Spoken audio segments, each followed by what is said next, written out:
Yes, and welcome back to the Fox Footy Podcast, audio/visual medium. It's a new wave that we are entering in the media world, and we're thrilled to be a part of it. David Zita here with you, alongside the man who alienates every big Victorian club's fan base, and it's Max Laughton. Hello, Max. Yeah, I aim high and I get what I deserve, Ben. Ben? He's called me Ben. I'm used to calling you Ben, but That's no, fair it's enough. David. What a great hosting job you're already doing. Well, we both wear glasses, so close enough. And also a 1999 night premiership player, Ben Dixon, the Hawthorn sharpshooter. How are you, Dicko? Oh, David, it's great to be here, Maxie. Energy. Clark Kent, he wears glasses. Have a look at him over there. Hey, you are super, Ben. Look Yes, at you go. You're righto. hosting this, you're doing this, you're everywhere. Okay. If you go in a phone booth, you're just trying to talk to a manager to get the latest on Jack Ginnivan, Yes, perhaps. Jack Ginnivan. A great segue by you, Max, because Jack Ginnivan is exploring a trade at the moment and what that would look like. He's contracted until next year, but he is exploring his options. And Hawthorn, wouldn't you believe it, Dicko? We've got you in here today, and Hawthorn, your former club, Yes. are in the box seat to secure his services if he does go for a move in 2024 and beyond. What is your take on Jack Ginnivan potentially coming to your football club? Well, if you're 20 years of age and you're exploring another club where you've just won a premiership, you want to look to the next premiership. So Hawthorn are in the sweet spot now, winning 1 in 4. So you look at it now on what they produced this year, and I love the fact we talk about Sam moved on some players last year, and he's looking to bring these young players in. And I thought their midfield performed unbelievable, top 3 this year in terms of their numbers. And a lot of his exits last year were through the midfield. So I think he's staring down the barrel of the pointy ends now in what he can add in defence and forward to obviously complete his build as he comes through the next couple of years. But Jack Ginnivan, I mean, who would knock Jack Ginnivan back? One of the great runners, great pressure forward in the competition. When he gets his opportunity, you look at a side like Collingwood, they're stacked with talent. So he's going to get multiple opportunities and play every game with Hawthorn and build towards our next flag. Well, Max, we talk about his output. Goodness. What he's very excited. I think Sam Mitchell's got on the phone to him before he came in here. So do you reckon, what do you think about Jack Ginnivan and his output? Because we speak a lot about the off-field and we know how much of a role that has played in his career so far, but he also kicked 40 goals in the season.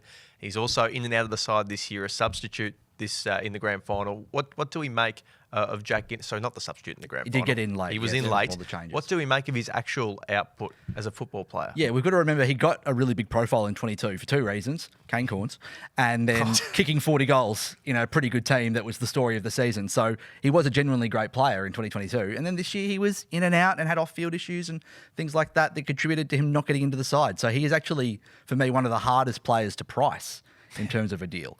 Because he could be so many things, couldn't he? He could, and that's a good point you make. Price. What is the price for Jack Ginnivan? You mentioned the 40 goals. 2 goals a game. When you're 19, that's not easy. That's not easy to do. Exactly. So First full small season. forward. that's Yeah, a first full season, and that's a great return. And then I always look at what's around him, and Maxie pointed out some really good points in terms of what his output looks like. But then you've got Bobby Hill, you got Billy Elliott, who they often say just give him the 50 and cause the chaos.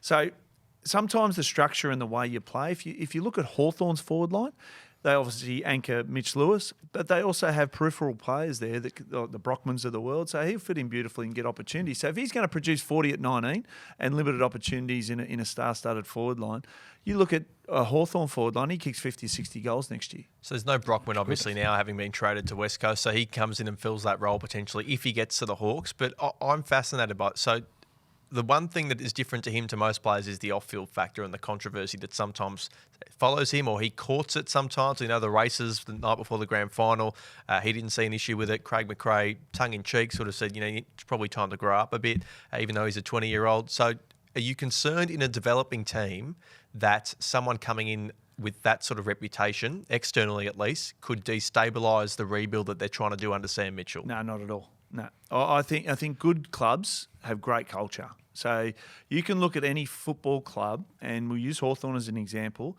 They come into that football club, and there's a standard set, and it's not set by the coaches; it's set by the players, and it's been built for years. And back in 2008, it started before that. 2005, it started to build, and it was all player driven.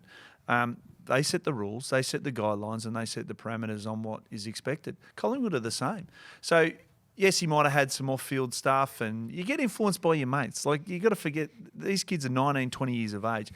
I got influenced right up until I was 24. Like, I'd say you're still getting influenced. yeah, but I'm 46 and really getting influenced, especially in this podcast. But when you look at it, he's a kid. Yeah. He is a kid. Like most 19, 20-year-olds are out, doing what they do. Yes. Now, yeah, he's on the money and everyone turns back to he's getting paid this, so he should do this. And he shouldn't.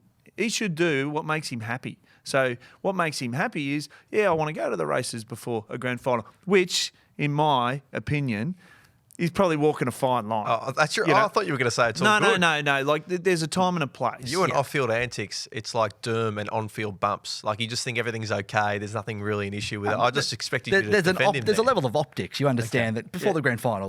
Exactly right. The issue is it's not just him because then the whole club gets dragged into it. That's the issue. They have to answer on behalf of Jack. They need to do this, that, and the other. I think it's a bit of a bit of a headache that they've had to endure at times with Jack, but also that they seem to like him and they seem to enjoy what he brings to the table, which is some goal kicking ability. There's always that light bulb moment as a player. So Jordan De Goey, I reckon he had a light bulb moment, and he's turned it around incredibly well. And now he's a driven, like speaking to him before the grand final, he was in his lane. Like he was like, no, I am driven for this. Like that's a sign of an unbelievable elite player. And 6 months earlier, we were going, where's Jordan De Goey in his career? Like, that's how quick it can turn. And Jordan's a lot older than Jack Ginnivan, mind you. The light bulb moment, I had a light bulb moment. I'm not going to tell you when and on how, but someone sat me down at the footy club. And I was a little bit, what would I say? I wasn't as focused as I should be. And I've never forgotten that conversation. And that's 25 years ago. And I still bring it up when we have a beer with that guy. He's now 84.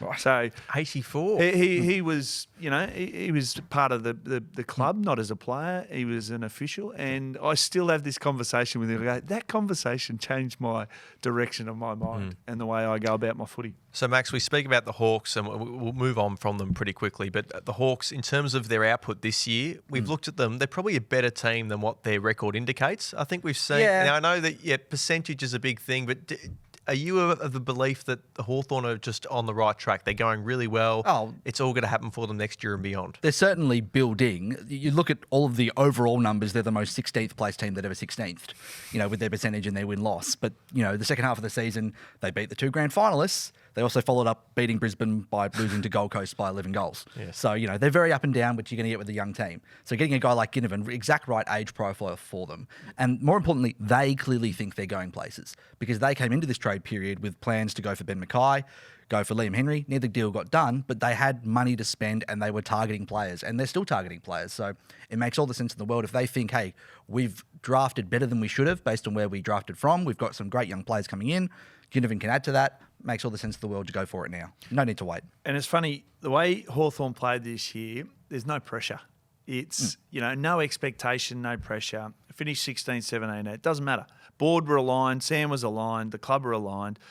And it's a great way to coach. It's a great way to play because you can take it to the good teams who are really under pressure to win games of footy. They have to beat you. You don't have to beat them. Spot on the money. I think they seem to embrace that, don't they? They do. Yeah. But the next step for Hawthorn, and it's a big one, is taking that into expectation. Yeah. Can you do that? And that's the pressure that will come with Sam and what he's going to do with this footy team. But I think what he did this year was absolutely incredible because all the Hawthorn supporters and every other supporter in the league, the 17 other clubs are like, Hawthorn, you've had your day.